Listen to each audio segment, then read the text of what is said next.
My name is Dr. Antъни Levатino. I'm a practicing obstetrician gynecologist, and I performed over 1,200 abortions. Today I'm going to describe a first trimester medical abortion. This is a procedure in which the mother swallows pills in order to terminate her baby, and it is performed up to the 10th week of pregnancy. The procedure involves 2 steps. Step 1. At the abortion clinic or doctor's office, the woman takes pills which contain mifepristone, also called RU46. RU46 blocks the action of a hormone called progesterone. Progesterone is naturally produced in the mother's body to stabilize the lining of the uterus. When RU46 blocks progesterone, the lining of the mother's uterus breaks down, cutting off blood and nourishment to the baby, who then dies inside the mother's womb.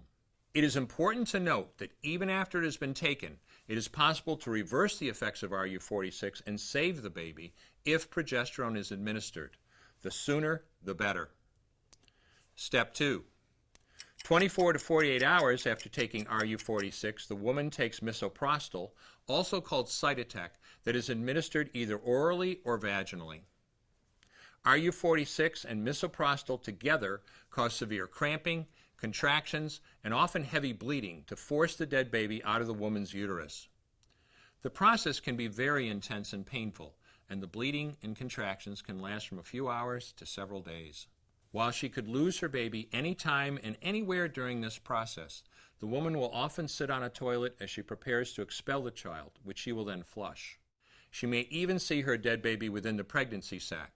At 9 weeks, for example, the baby will be almost an inch long, and if she looks carefully, she might be able to count the fingers and toes.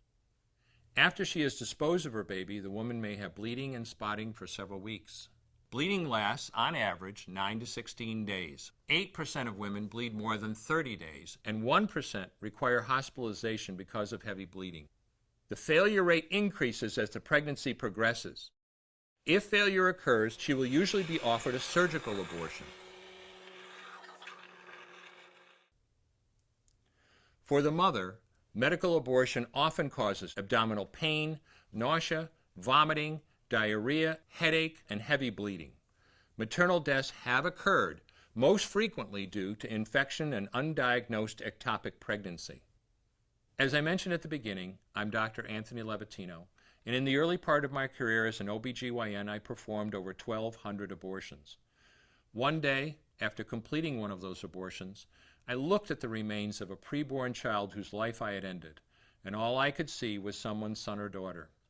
I came to realize that killing a baby at any stage of pregnancy for any reason is wrong.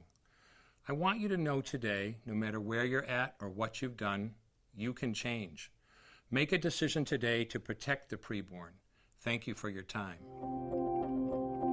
I will no longer do any more abortions.